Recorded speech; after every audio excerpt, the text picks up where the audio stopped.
most bitter presidential debates in US history. Hillary Clinton and Donald Trump traded insults and sent angry comments flying at each other as they went head-to-head for the second time. She has tremendous hate in her heart. Well, everything you've heard just now from Donald is not true. He lives in an alternative reality. Anytime anything wrong happens, they like to say, the Russians, she doesn't know if it's the Russians. It's just awfully good that someone with the temperament of Donald Trump is not in charge of the law in our country. Because you'd be in jail. Secretary Clinton. And let's get onto that too, because that's one of the most outrageous comments of the night. The winner wasn't quite clear by the end of it, but let's bring in our US political expert, Tom Switzer, to explain this. Tom, first of all, that comment, the jail comment, that if he was going to be elected, he would get a special, somebody special to come in and put her in jail. Is that actually feasible? No, it's not plausible at all. It's against the law. And there is a rule of law in the United States. I think that shows that Donald Trump, once again, is, to put it politely and mildly, incapable of understatement. I mean, Donald Trump is trying to appeal to folks who think that Hillary Clinton is wildly unpopular. And she is. She is. But she doesn't deserve to go to jail for this. She's been subjected to several inquiries, including an FBI inquiry that has actually exonerated her. Yeah, and then it invites, the comparison of being a dictator, like the dictator would do. Trump, he came into this surrounded by a media storm with the leaked audio of him making derogatory comments about women. Do you think he managed to turn that situation around? Well, you're right about the context. I mean, he went into this debate with his tail between his legs. He was damaged goods, bleeding credibility as if from an open wound. Expectations are pretty low here. And in politics, low expectations are a priceless political gift.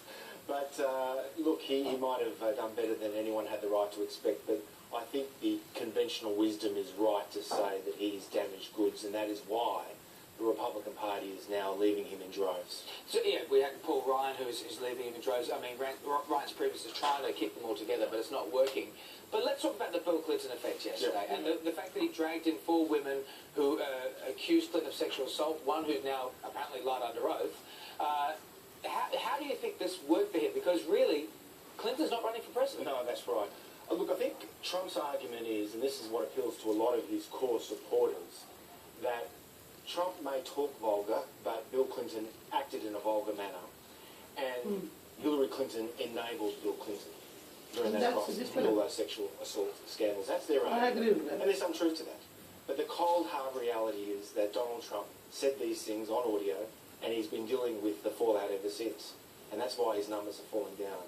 He might be able to solidify his base, the conservative base, the white working class folks who are disoriented by a change. They'll stick with him. The Tea Party is. Yeah, all those types. But they need to win over independents and college-educated Republicans, especially women. And all the available evidence indicates that Trump is losing those folks. And that is why he'll probably lose on November 8th. His major ammunition still against Hillary seems to be the email scandal. He raised it again. Let's have a look. Thing that you should be apologizing for are the 33,000 emails that you deleted and that you acid washed. If I win, I am going to instruct my Attorney General to get a special prosecutor to look into your situation, because there has never been so many lies, so much deception. There has never been anything like it. Do you see that becoming a bigger issue? Not really. I mean, I think a lot of Americans have factored that already into their equation. I think the reality is that Hillary Clinton is the most unpopular, untrustworthy, and polarising presidential candidate in living memory, bar one, Donald Trump. Oh, right. Jeez. So, I mean, She's the most experienced that's ever run. Look, she has a lot of great qualifications, but she's unpopular and untrustworthy. But look, as we discussed last time, these are 2 very unpopular candidates. This is a race to the bottom.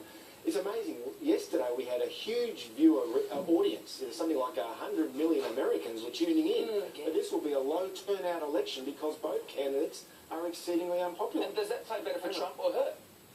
Well, I think a lower turnout helps Trump. But again, the laws of electoral politics indicate that you need to expand your base. You need to win over independents and women and Hispanics and African Americans. And Trump's losing those folks. It's in free fall. And I think the conventional wisdom is right to say that Trump is now damaged goods. And the Republican Party is actually facing its biggest crisis since Watergate consumed President Nixon more than 40 years ago. Wow. But isn't it nice, Tom, that they can end the debate with a few kind words. Let's have a look. I respect his children. His children are incredibly able and devoted, and I think that says a lot about Donald. I will say this about Hillary. She doesn't quit. She doesn't give up. I respect that. I mean, I respect the fact his children can walk and talk, and they're obviously clean. Look, I respect his hairdresser. You know, I'm searching for something here. Well, look, I mean, it's a good question to ask. It caught them both off guard. It did a bit. But I think, you know, notwithstanding that moment, and they actually shook hands at the end of the debate, something they didn't do at the beginning. It was good to see. It was good to see. Sportsmanship. But I think you know? the reality, Sonia and David, is that, look, this election and this debate really reflects poorly on the United States. It's a real indictment on American politics. And I think the idea that the United States is an appropriate role model for the politics of other nations, that's been badly It doesn't damaged. bode well. It doesn't bode well at all, Sonia.